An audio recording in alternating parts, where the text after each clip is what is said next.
Hi folks, Pat Gage here. I wanted to show you this cool add-on that Claude just came out with and in regards to Office and the Office suite.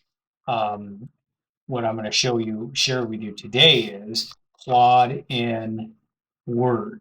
Okay, so what I need you to do is when you're in your Word, you go up and click on add-ons.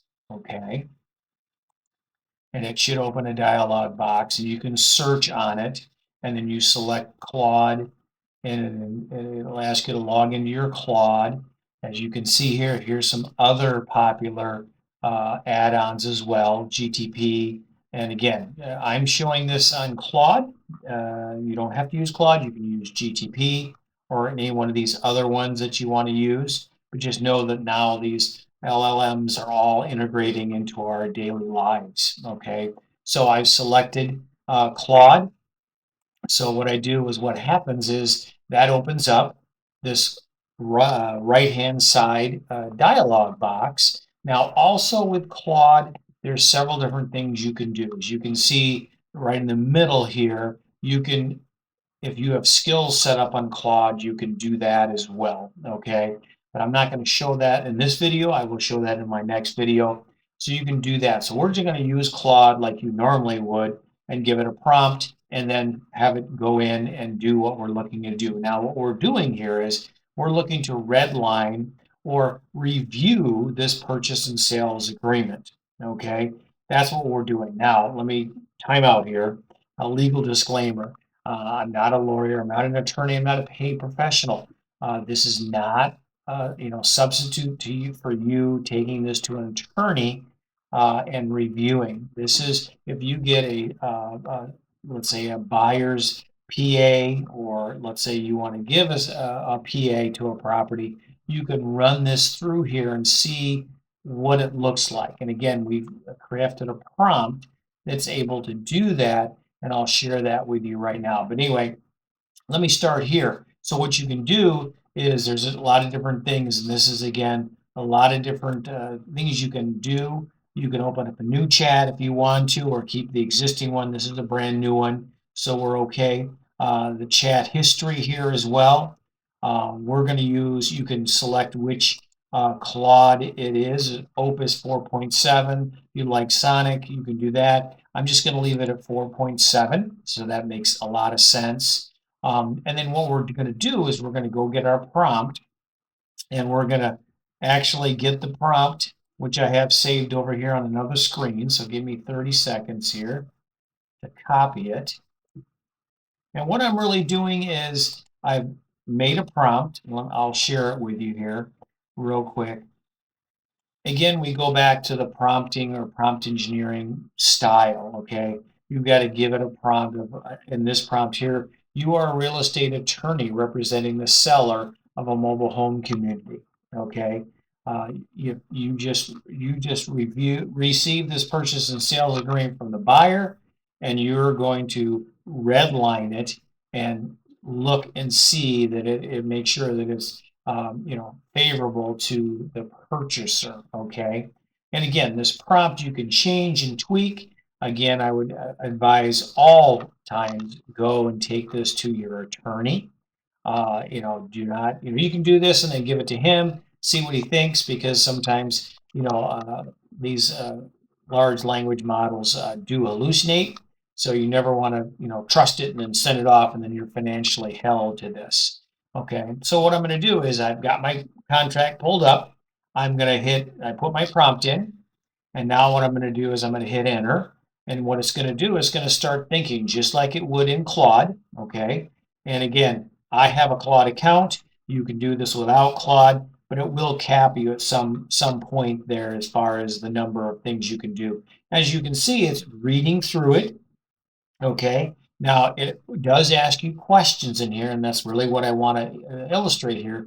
Before I start, do you want me to deliver the edits? Yep, you want to track the changes, okay?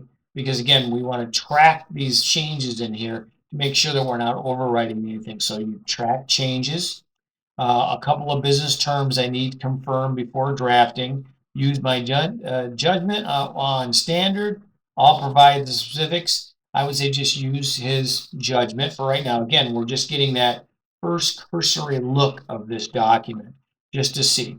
And again, Claude wants to enable track changes. And yes, please suggest always, okay, allow once, because you want to see the changes that does to the document, okay? And it basically does it in the top half here. So it's reading through the PSA, and it'll come up with a pretty good size summary. Now, again, this is 23 pages. This is going to take a while. But again, depending on the number of pages and how in depth it is, you definitely want them to do this. You want Claude to go through every line. And I've told it, here is the plan. Insert red line summary at the top. That's what it's going to do. Make around 20 targeted edits with comments throughout. Okay. Each comment will follow the buyer intent, seller harm, market risk framework. Okay. As you can see, it's now starting to put that red line on the top, that summary, right? So it gives you an idea of what it's looking at. And then you just basically, it'll still work, but you can go see what it pulled out. Prepare a summary. Earnest money is maybe a little bit not there. Buyer has unilateral, any reason or no reason to terminate the deal. Those are all, again, parameters I put into this prompt that I want to really kind of hone in and make sure that if I'm selling a property, that the buyer can't just take me for everything and he can extend wherever. Those are all the conditions you put into your prompt. And you can see if I go scroll back up here, it goes in and checks the document, right?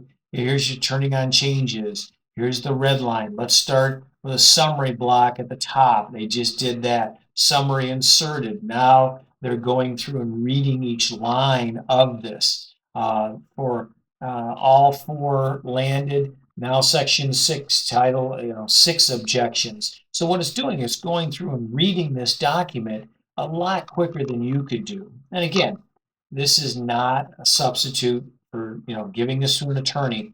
But if you get something back like this, or you're going to give this to somebody, you want another set of eyes on it to take a look and say, okay, does this really sound feasible? Does this sound doable?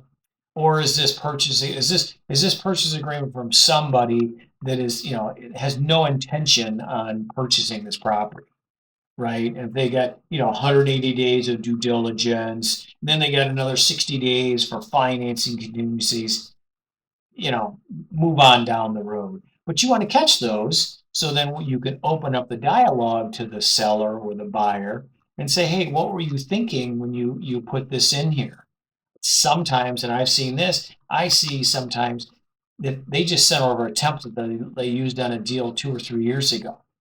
They wanted to save some money and they didn't want to go through their attorney. They just wanted to throw it in there. It's not really a good way to do business, but I've seen it. I've had it happen.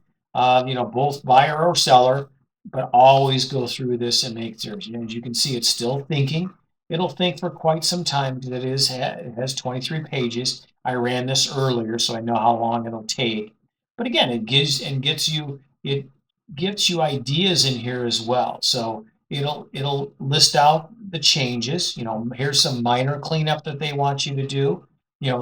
They strike the seller disclosure area. The buyer pays its own Alta survey. That's minor cleanup that we've asked it to look and make sure. Now, also, I went up here, made deal breakers, right? I put in a prompt, the deal breaker. What is a deal breaker for me?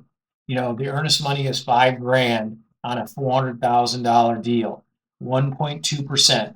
I'm looking for 2 to 3, right? And again, this is just a quick summary. It'll give you a hit to say, okay, and you start reading through this. Buyer has unilaterally, in a reason or no reason, terminates the right and separate financial lender contingencies. Okay, that's not going to work for me. And again, we've labeled it deal breaker, right? Because it doesn't meet our criteria.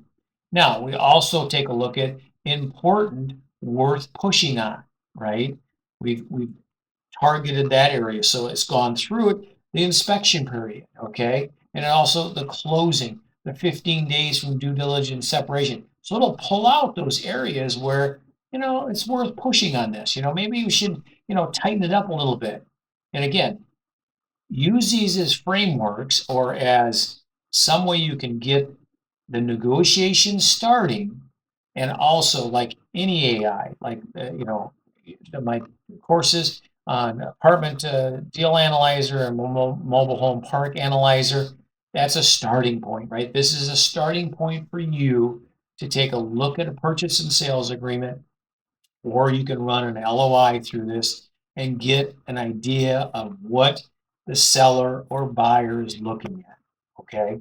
And again, it's still thinking. I'm not going to keep you here any longer. I hope that you enjoyed this. Let me know down in the comments if this was of value for you. And again, I'll do some other videos on, Claude is now going to Excel. We will go in and cover that one here, but I wanted to cover this one here because this is really a big deal in the real estate businesses. Now we're integrating AI tools directly into what we're using on a daily basis. And again, this one's still running, but I'll let you go from here. And listen, again, if anything else comes up, let me know what you think. Let me know what you would like to see further on videos like this.